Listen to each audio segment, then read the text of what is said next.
안녕하십니까. 네. 특송 감사합니다. 오히려 우리가 준비를 해야 되는데 그래서 오히려 준비를 해 오셔서 감사합니다. 오늘 함께 나눌 말씀은 이사야서 44장에 있는 말씀입니다. 이사야서 44장 구약 성경 1021페이지입니다. 44장 9절부터 오늘 말씀을 함께 나누겠습니다.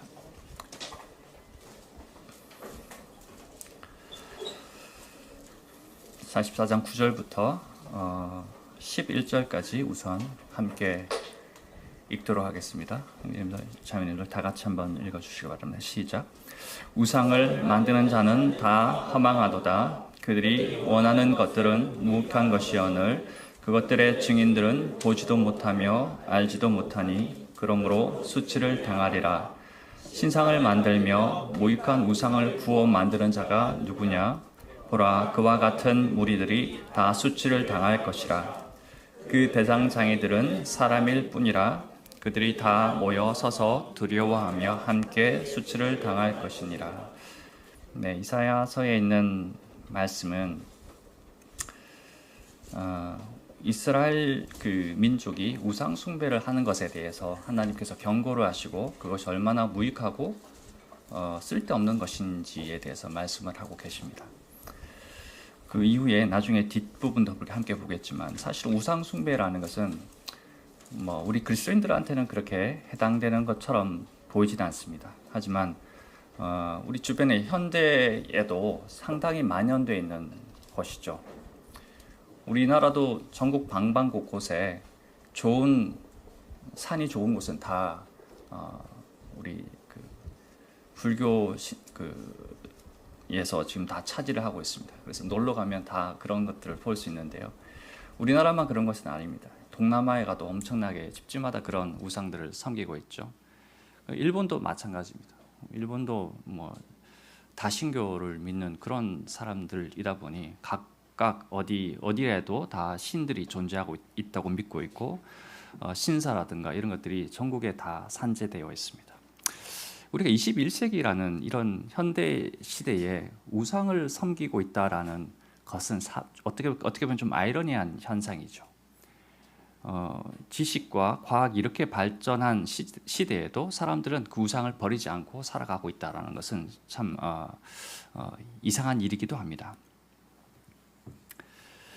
근데 금방 우리가 읽었듯이 그 우상이라는 것은 매우 허망한 것이다 라고 하나님께서 이제 얘기를 하고 있죠. 근데 우리 여기 남부교회에 계시는 오늘 참석하신 분들은 다들 그걸 알고 계실 겁니다. 우상이 얼마나 허망하고 무의미하고 그 말도 못하고 걷지도 못하고 듣지도 못하는 그 나무나 그 금속으로 만든 그 신상이 어떤 효험도 우리에게 주지 못한다라는 것을 잘 알고 있습니다.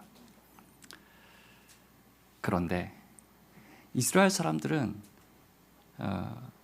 신기하게도 하나님의 백성이었음에도 불구하고 우상을 섬겼어요. 이해하기 힘들죠. 하나님의 선민이었지 않습니까? 아브라함과 이삭과 야곱의 하나님, 그 하나님을 섬기는 그 이스라엘 민족이 각종 우상을 섬기는 그런 역사를 우리는 성경을 통해서 볼 수가 있습니다. 이스라엘 민족이 우상을 섬겼던 것은 매우 오래된 역사를 갖고 있어요. 실제로 출애굽을 하는 그 시점부터 우상 숭배에 대해서 자세하게 잘 나옵니다. 어떻게 그럴 수 있었을까? 우리가 지금 의아해하겠지만 실제로 성경에 나와 있습니다. 십계명 속에도 그게 나와 있죠. 너는 나 외에 다른 신을 섬기지 말라라고 출애굽기에 이미 기록되어 있죠. 그때부터 금송아지를 만들어서 이스라엘 사람들은 민족은 우상을 섬기기 시작했습니다. 그뿐만 아니라 지금 우리가 읽고 있는 이 이사야서에 에도 지금 우상을 섬기고 있다라고 하나님께서 계속 말씀하고 계십니다. 즉 과거의 출애굽 당시부터 지금 이사야 시절까지의 그 시간은 약 700년이라는 시간이 흘렀어요. 700년은 우리 굉장히 긴 시간이죠. 700년 동안 이스라엘 민족은 계속 우상과 산당 속에서 그들은 생활을 했습니다. 그 이후에 이사야서만 끝난 것이 아니라 이후의 모든 역사 속에서 계속 그러한 일들을 반복하고 횡행했습니다. 그런 일들은 구약 성경 출애굽기부터 시작해서 신명기, 여호수아, 사사기, 사무엘, 상하, 역대하 모든 장면에서 나 외에 다른 신을 섬기지 말라라고 계속 하나님께서 말씀하고 계세요. 그런데 이게 근절되지 않습니다. 하나님의 백성인데 참 신기한 노릇입니다. 참 이해하기 힘든 얘기죠. 그들에게 행했던 하나님의 그 은혜와 그 놀라운 기적들을 봤던 그 이스라엘 민족이 하나님을 떠나서 말 못하는 그런 우상을 숭배했다라는 것은 참 설명하기 어려운 얘기죠. 우리가 금방 읽었던 얘기를 다시 한번 좀 더 읽어볼까요? 44장 12절부터 17절까지를 짧게 한번 읽어보겠습니다. 제가 읽어보겠습니다. 12절부터 17절까지. 철공은 철로 연장을 만들고 숯불로 일하며 망치를 가지고 그것을 만들며 그의 힘센 팔로 그 일을 하나 배가 고프면 기운이 없고 물을 마시지 아니하며 피로하니라. 목공은 줄을 들여 재고 붓으로 흩고 대패로 밀고 곡선자로 그어 사람의 아름다움을 따라 사람의 모양을 만들어 집에 두게 하며 그는 자기를 위하여 백향목을 베며 디르사 나무와 상수리 나무를 취하며 숲의 나무들 가운데에서 자기를 위하여 한 나무를 정하며 나무를 심고 비를 맞고 자라게도 하느니라. 이 나무는 사람이 땔감을 삼는 것이오늘 그가 그것을 가지고 자기 몸을 덮게도 하고 불을 피워 떡을 굽기도 하고 신상을 만들어 경배하며 우상을 만들고 그 앞에 엎드리기도 하는구나. 그 중에 절반은 불에 사르고 그 절반으로는 고기를 구워 먹고 배불리며 또 몸을 덮게 하여 이르기를 아하 따뜻하다 내가 불을 보았구나 하면서 그 나머지로 신상 곧 자기의 우상을 만들고 그 앞에 엎드려 경배하며 그것에게 기도하여 이르기를 너는 나의 신이니 나를 구원하라 하는도다 라고 기록되어 있습니다. 이 장면은 이스라엘이 얼마나 우매한 상태에 있는지를 잘 묘사하고 있는 것 같습니다. 여기서 우리가 금방 읽었듯이 철공과 목공이 나오죠. 우리 직업의 하나입니다. 목수, 어떤 조각상을 만드는 사람일 수 있는데요. 이 사람들은 우리랑 같은 사람들이죠. 특별한 신적인 능력을 갖고 있는 사람들이 아닙니다. 미적인 감각은 있겠죠. 뭔가 잘 만들 수 있으니까. 하지만 배고파하는 사람들이고 목말라 하는 사람들입니다. 그 사람들이 만든 것이 신상이요 우상입니다. 근데 사람들은 거기다가 어떤 신적인 권위를 부여해서 하나님이 아닌 다른 것을 거기다 자신의 욕망을 투영해서 우상을 섬기고 있다라는 거죠. 금방 우리가 또 읽었듯이 그 나무라는 재질이 나옵니다. 우상을 만드는 수단이죠. 금방 우리 다 읽어봐서 아시겠지만 나무의 목적은 처음에는 그걸로 불을 지필 수 있습니다. 불을 지펴서 떡도 굽고 우리가 밥도 짓고 우리가 먹을 것을 그것을 통해서 연소를 시켜서 우리가 밥을 해 먹습니다. 먹을 것을 구합니다. 그리고 땔감으로도 사용해서 우리가 추울 때 우리 몸을 따뜻하게 해주는 그런 역할도 나무는 하죠. 즉, 이 나무가 상징하는 것은 우리 실생활에서 필요한 어떤 것들입니다. 반드시 나무가 나무로만 존재하는 것이 아니라 지금 우리에게 의미하는 것은 이 나무라는 것은 우리 삶을 편안하게 해주는 것들, 우리 삶을 윤택하게 해주는 필수제일 수 있습니다.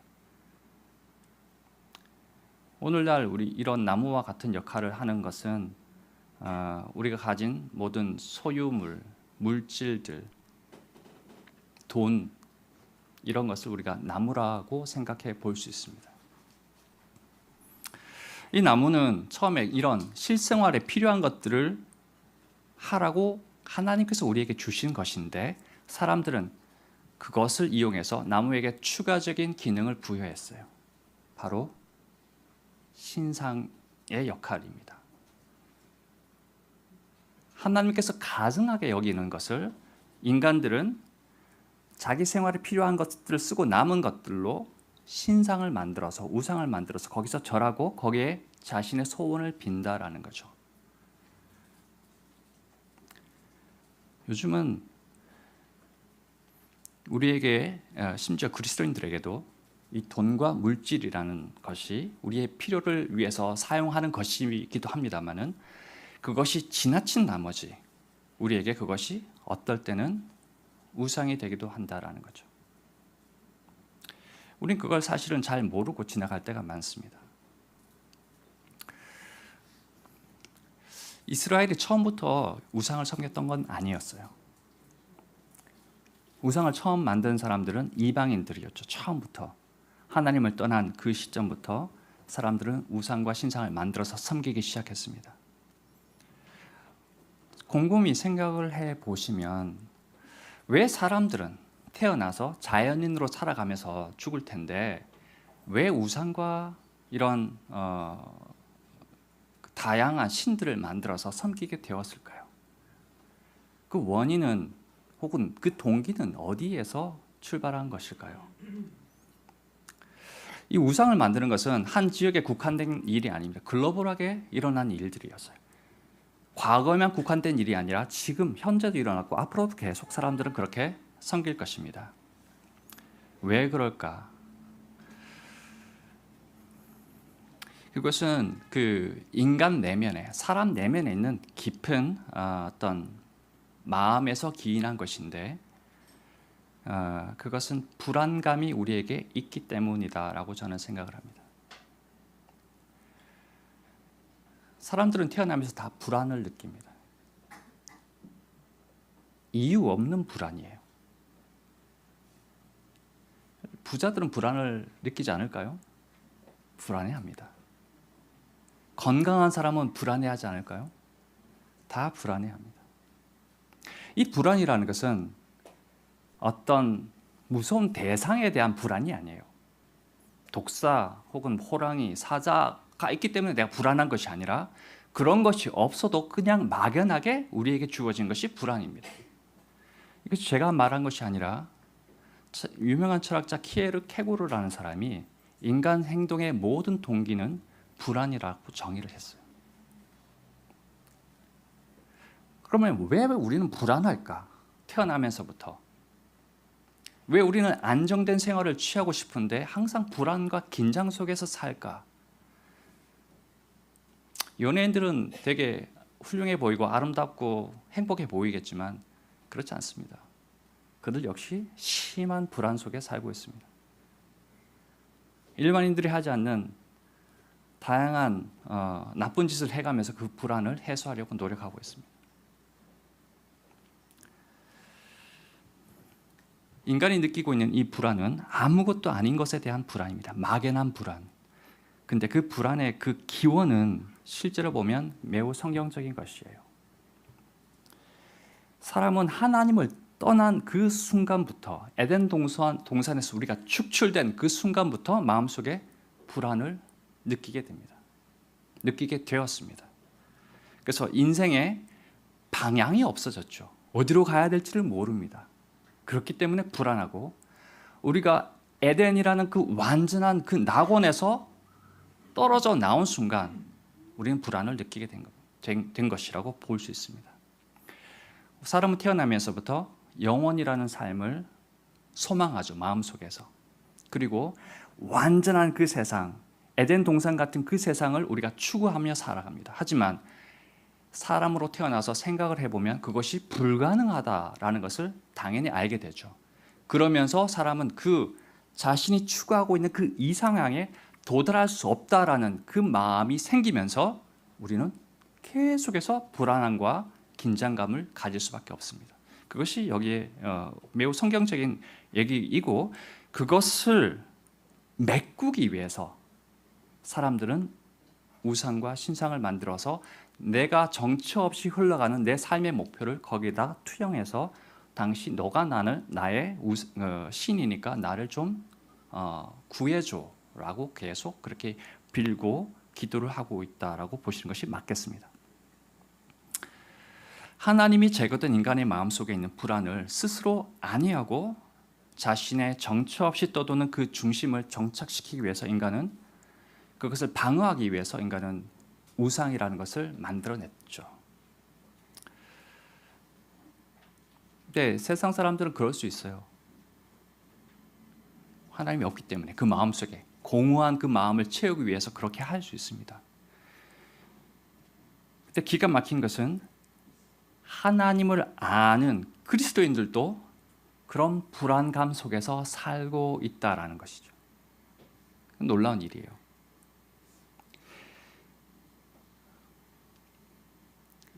우리는 사실 그 두 가지 낙원에서 축출된 것이 이미 해결되었어요. 그렇죠? 우리는 이미 그것을 답을 갖고 있는 사람이기 때문에 더 이상 그 상실감을 가질 이유가 없습니다. 또 영원한 삶에 대한 것도 우리는 이미 보장을 받았어요. 그렇기 때문에 믿지 않는 사람들처럼 그런 자연인들처럼 우리가 그 불안 속에 살 이유가 1도 없습니다. 우리 삶 속에서 불안함을 느낄 수도 있겠지만 주님께서는 그런 것을 대비해서 들에 핀 백합화를 봐, 하늘을 나는 공중에 나는 저 새를 봐, 불안해하지 말어, 내가 입히고 먹이고 할 거니까, 그렇게 말씀하고 계시죠. 또 나는 너희들의 선한 목자야, 불안해하지 마 라고 얘기하고 있어요. 그리스도인들에게는. 또 이스라엘의 역사를 봐도 알 수 있죠. 메추라기와 만나를 통해서 이스라엘을 계속해서 공급하시고 먹였었습니다. 그것을 통해서 우리에게도 교훈하는 바는 걱정하지 마, 내가 너희들을 책임져 라고 끊임없이 얘기하고 있는데, 우리는 세상 사람들처럼 불안함을 느끼고 세상 사람들처럼 마음속에 하나님 아닌 다른 것을 의지하고 다른 것을 섬기고 있다라는 것은 매우 안타까운 일입니다. 그것은 왜 그럴까? 그것은 제가 생각할 때 우리에게 임한 하나님의 은혜, 우리가 받은 그 복, 우리가 보증받은 그 장래에 일어날 일들에 대해서 충분히 알고 있지 못하기 때문에 그렇습니다. 우리는 듣긴 들었지만, 안다고 했지만 그것이 충분하게 내 삶을 변화시킬 만큼 나에게 다가오지 않고 있지 않나라는 생각입니다. 자매님들, 사실 우리는 새로운 피조물로 이미 바뀐 사람들이고 영원한 생수의 근원이 우리의 아버지가 되신 그런 상태입니다. 그래서 이전에 우리도 불안에 떨었던 우리였지만 그런 우리의 처지는 이미 지나갔습니다.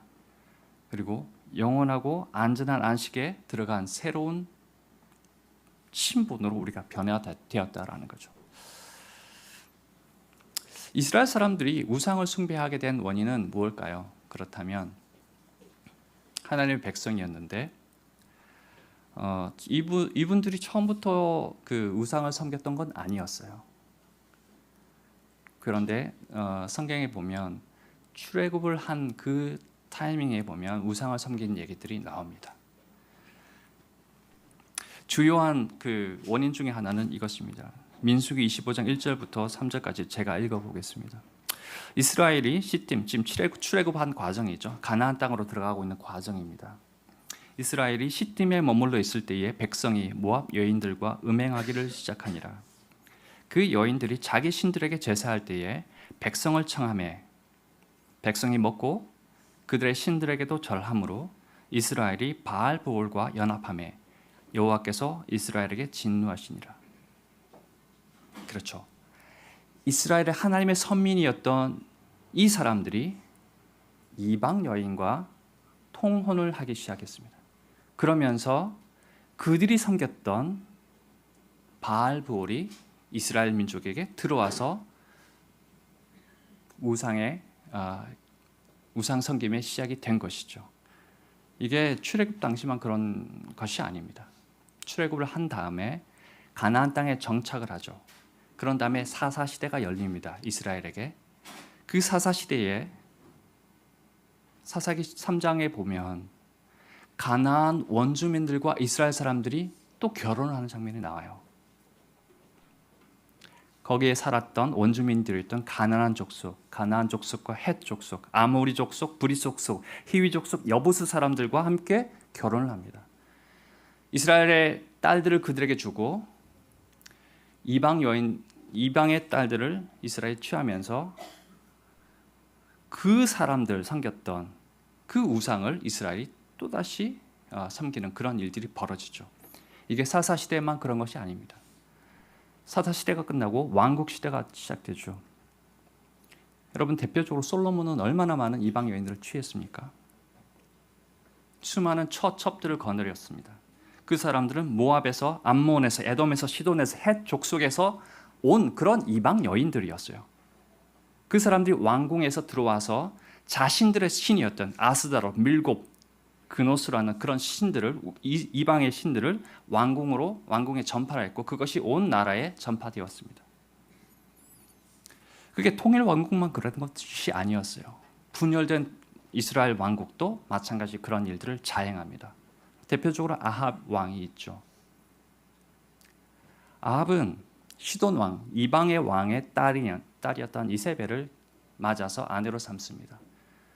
그 이세벨은 바알과 아세라 신상을 가져와서 강력하게 적극적으로 우상을 섬기기를 원했습니다. 즉 이런 예들은 상당히 성경 속에 많이 나와 있습니다. 이스라엘 사람들이 하나님의 선민이었던 이 유대인들이 우상을 섬기게 된 직접적인 원인 중에 하나는 이방 사람들과의 연합이었어요. 결혼을 통한 통혼, 그리고 그들의 문화와 사상들을 받아들였고 그들의 신들을 여과 없이 받아들여서 하나님을 떠나는 그런 영적인 퇴보를 자행했습니다.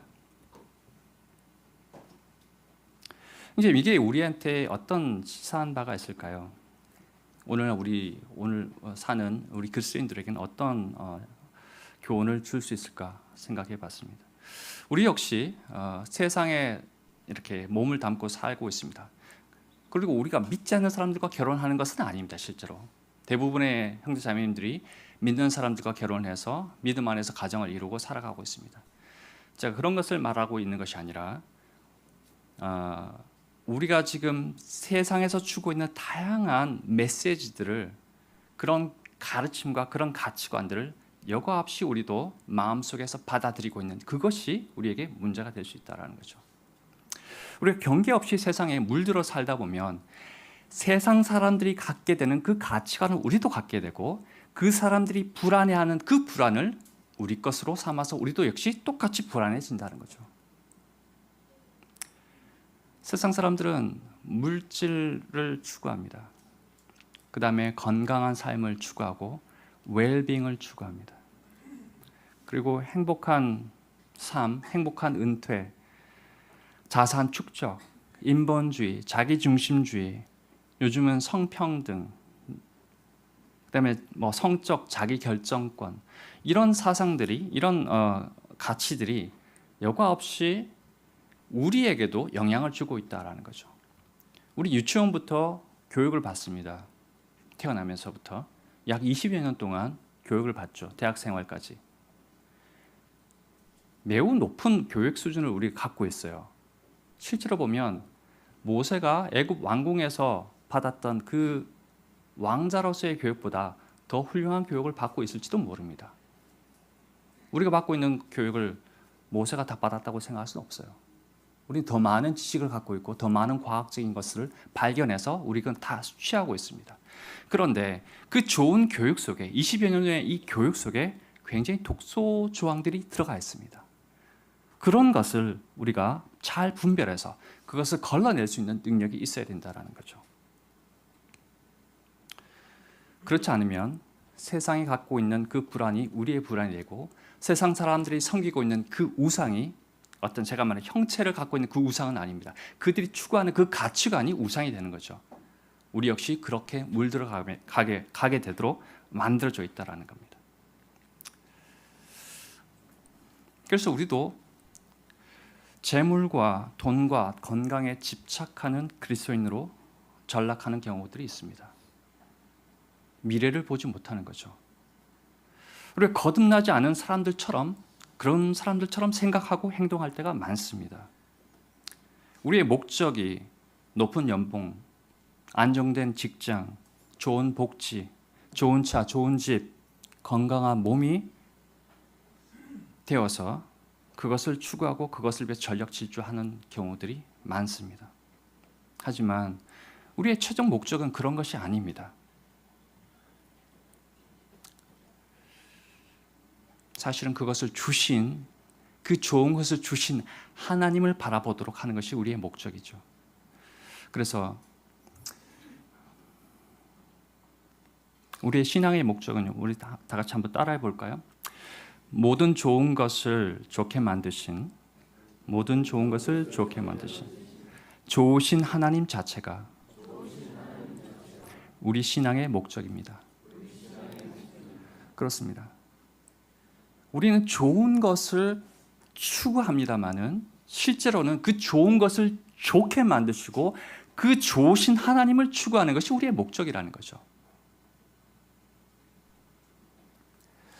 세상은 계속해서 우리에게 끊임없이 도전을 합니다. 그리스도인들, 하나님의 사람들에게.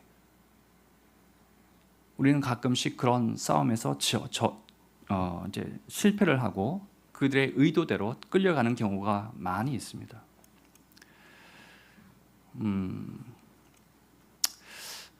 여러분들이 세상에 있는 철학과 어떤 주의, 사상 이런 것들에 얼마나 관심이 있는지 모르겠지만 세상은 끊임없이 하나님 없이 무엇인가를 하려고 하고 있어요. 인간 스스로 계속해서 바벨탑을, 또 다른 바벨탑을 쌓고 시도를 하고 또 실패를 하고 그런 과정을 계속 반복하고 있습니다. 그 좋은 예로 마르크스의 공산주의 사상이 있습니다. 우리는 요즘은 뭐 그 공산주의를 따라가는 사람은 아무도 없습니다만은, 근데 과거에는 그 공산주의가 선풍적인 인기를 끌었어요. 전 세계적으로. 그래서 의식 있고 나름 생각 있는 사람들은 공산주의를 추구했고 그것을 이루기 위해서 노력을 했습니다. 마르크스의 이 공산주의는 실제로 소련을 통해서 이루어졌습니다. 볼셰비키 혁명을 통해서 소련이 공산화가 되었죠. 그 이후에 러시아 주변에 있는 나라들이 다 공산화되어 갔습니다. 우리는 그걸 사회주의 국가라고 합니다. 공산주의와 사회주의는 좀 다른 얘기예요. 추구하는 바는 공산주의지만 실제로 그들이 이룩한 나라는 사회주의 국가입니다. 원래 공산주의, 세상에서 말하는 이 사상이 가르치고 있는 것은 이론상 인간에게는 어떤 계급도 없다. 어떤 국가도 없고 함께 일하고 공평하게 나누자. 그런 평등한 사회를 우리가 만들어가자라는 것이 공산주의가 추구하는 것이었죠. 그런데 실제로 우리가 북한을 보든 중국을 보든 러시아를 보든 그 나라를 한번 보자고요. 인간이 만든 사상의 근거에서 그들이 만들었던 이 사회주의 국가는 오히려 일당 독재 국가가 되었고 어느 나라보다 더 계급화된 사회가 되었습니다. 어느 나라보다 더 가난하고 불평등한 사회가 되었습니다. 철저한 실패를 맞이했죠. 공산주의라는 사상은. 이들은 개인의 욕망과 사회주의에서 종교적 신념 같은 걸 인정하지 않습니다. 그리고 인민이 주인이라고 주장을 하죠. 말로는. 하지만 오히려 인민을 가장 학대하고 억압하고 고통스럽게 만드는 그런 역설적인 사회가 이 사회주의 국가입니다.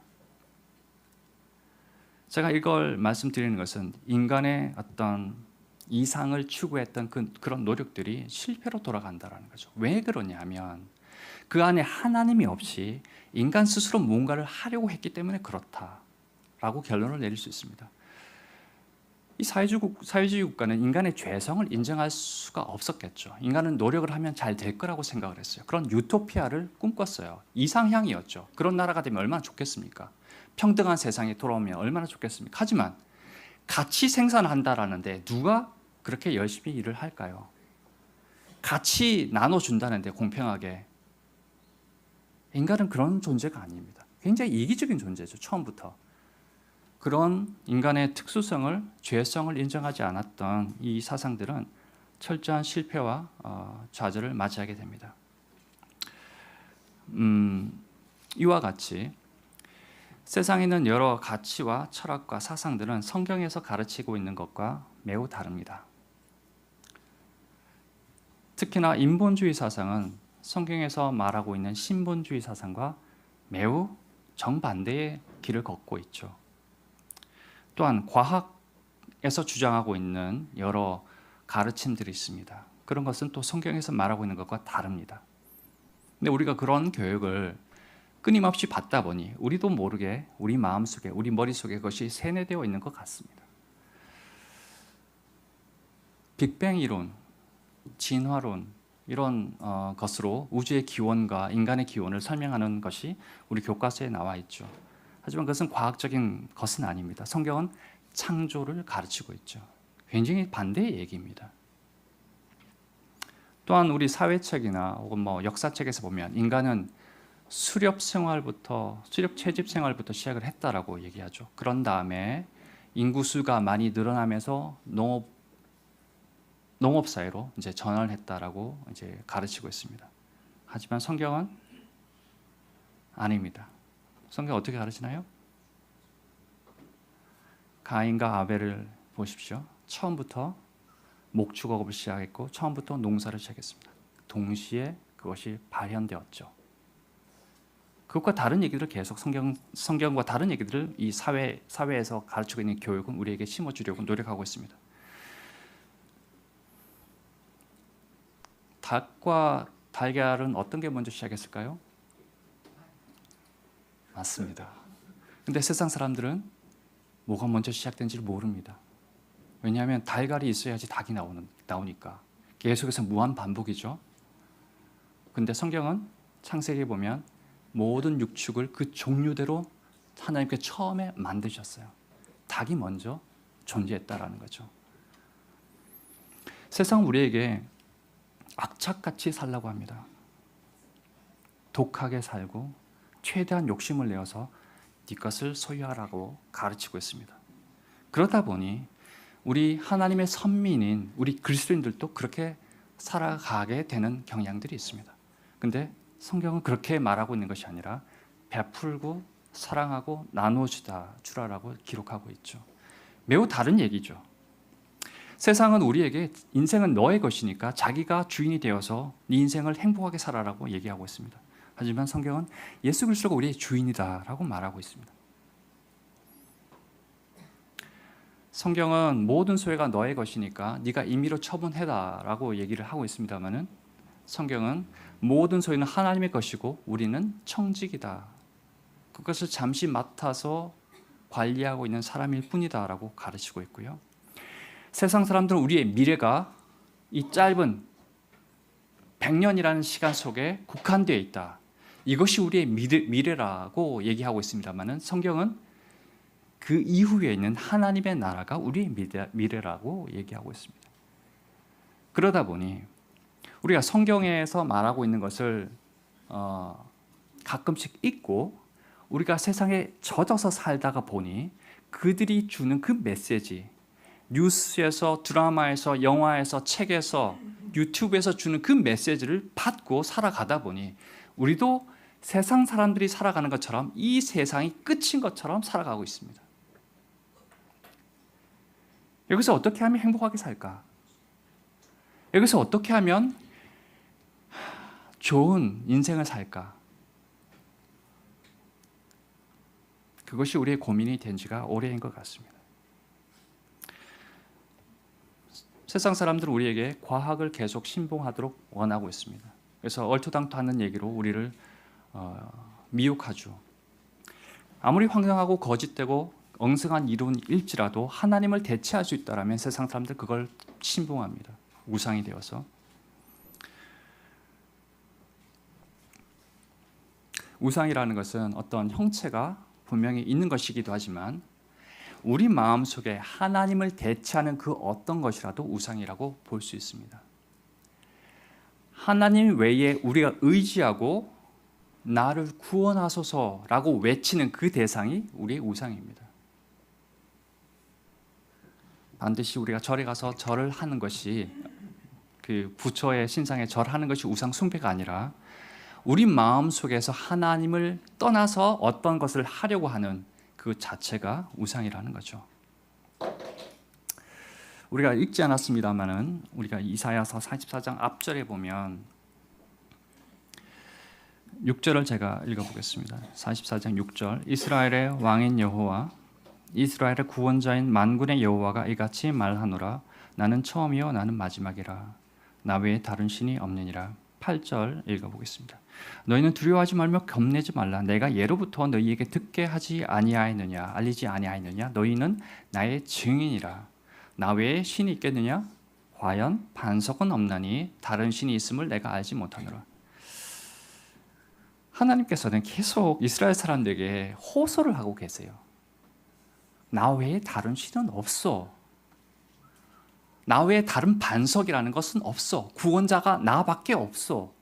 라고 하는데 이스라엘 사람들은 계속해서 끊임없이 쉬지 않고 우상에게 나아갔고 산당에 가서 분향을 했습니다. 이것은 이스라엘 사람들의 우매함과 어리석음을 잘 나타내주고 있는 말인데 그것이 오늘날 우리에게도 동일하게 적용될 수 있습니다.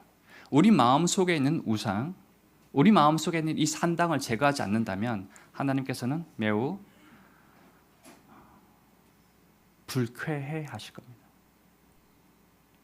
하나님은 우리 마음 중심에 들어오기 위해서 십자가에서 우리를 위해서 그런 일들을 행하셨는데 우리는 그것을 어떨 때는 받아들이고 어떨 때는 수용하겠지만 어떨 때는 그것을 까맣게 잊고 우리 마음에 원하는 대로 다른 것을 추구하고 다른 사상을 따라서 성경적인 가치관을 버리고 살아가는 것이 우리의 현실이다라는 것을 우리가 인식해야 합니다.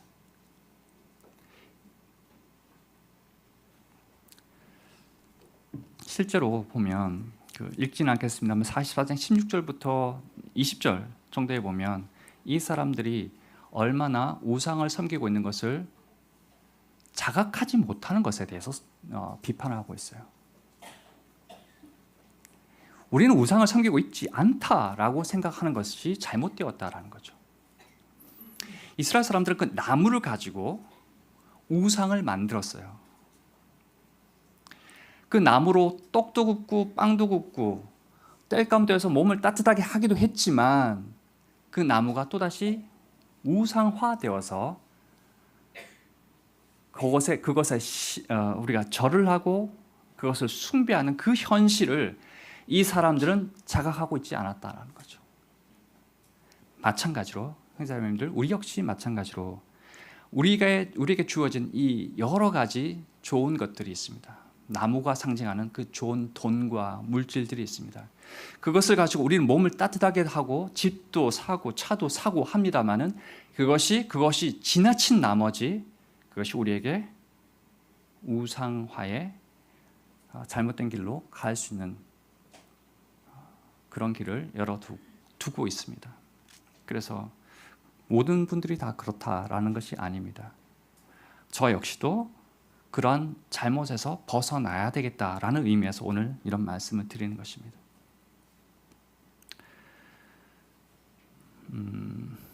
자, 이제 정리를 좀 하면요. 첫 번째는 하나님은 유일하신 하나님이세요. 다른 신은 없습니다. 우리가 의지할 만한 하나님은 전지하시고 전능하시고 무소부재하시고 영원하시고 편재하시고 불변하시고 광대하신 주권자이십니다. 그런 하나님과 비교할 만한 세상의 다른 신은 존재하지 않습니다. 우리에게 유일한 희망과 행복을 주는 분은 하나님 외에 없다라는 거죠. 그것을 우리가 한번 인식해야 할 것이고, 두 번째는 우리가 세상 사람들이 겪고 있는 그 불안은 우리가 세상 속에서 살면서 그들의 가치와 그들의 세계관을 우리가 공유하면서 생긴 잘못된 불안입니다. 거기서 벗어나서 우리는 이미 이룬 사람들이고 다 완성된 사람이라는 것을 우리가 잊지 않았으면 좋겠습니다. 그래서 더 이상 불안한 마음을 가지지 않고 하나님 안에서 평안함을 누리시길 바랍니다. 그러함으로 우리가 불안함을 느끼는 순간 우리 역시 우상을 만들고자 하는 그런 기제가 우리 마음속에서 발현됩니다. 세상 사람들이 그렇게 했듯이 우리에게는 그런 불안이 있을 수가 없습니다. 실제로. 그리고 세 번째는 세상과 벗하면서 사는 것이 얼마나 위험하다라는 것을 우리가 인식했으면 좋겠습니다. 이스라엘 민족이 이방 여인들과 이방 남자들과 결혼하면서 생겼던 그 잘못한 일들이 그들의 모든 삶 속에 들어왔습니다. 그것 때문에 하나님이 진노하시고 그것 때문에 나라가 쪼갈라지고 그것 때문에 바벨론의 포로가 되고 온 성전이 회파되고 아시리아와 여러 주변 국가들에서 의해서 멸망을 당합니다. 우리가 세상과 벗하며 사는 것이 그렇게 훌륭한 일이 아닙니다. 벗하며 살면서 내 마음을 지킬 수 있으면 가장 좋습니다만 그러기가 매우 어렵습니다. 이방 여인과 이방 남자들과 결혼을 한 그 상태에서는 그들이 갖고 있는 그 우상을 떨쳐내기가 매우 어렵습니다. 그렇기 때문에 처음부터 우리가 그런 면에서 우리 마음속에 정리를 할 필요가 있다라는 말씀을 드리겠고요. 마지막으로 이스라엘 사람들이 만들었던 그 우상은 재질이 나무였습니다. 그 나무의 그 본질은 우리가 사용하도록 주신 것입니다. 하나님께서 인간에게 편리하도록 주신 수단과 방편이죠. 그런데 그 수단과 방편이 우상화의 도구가 되어서는 안 된다라는 말씀을 드리겠습니다. 마찬가지로 그 나무가 상징하는 돈과 물질이 우리에게 우상이 되어서 하나님을 추구하는 것이 아니라 하나님께 주신 그 선물을 그냥 사용하는 것이 아니라 그 선물 자체를 향유하고 그것을 목적으로 살지 않았으면 좋겠다라는 말씀을 오늘 드리겠습니다. 자, 우리 함께 오늘 말씀을 정리하고 함께 기도하고 시간을 마치겠습니다. 감사 하나님, 오늘 저희가 이스라엘 사람들이 우상을 섬기면서 저질렀던 잘못을 저희가 함께 나누었습니다. 저희도 역시 우리 마음속에 갖고 있는 잘못된 사상과 우상들이 있다라면 주님께서 그러한 것을 볼 수 있는 눈을 저에게 허락해 주시고 저희들의 그 어그러진 마음이 우리 마음속에 있다라면 저희의 마음을 곧게 펴주셔서 하나님을 추구하고 우리에게 주신 그 성경적인 가치관과 가르침대로 우리가 이 삶을 지혜롭게 살 수 있도록 도와주시기를 원합니다. 주님의 성령님께서 저희들의 눈을 밝히 뜨게 해주시고 저희들의 굽어진 손과 다리를 펴게 해주셔서 하나님을 바르게 알고 바르게 섬기는 저희 모두가 되게 도와주시길 바랍니다. 감사드리며 예수 그리스도로 기도드립니다.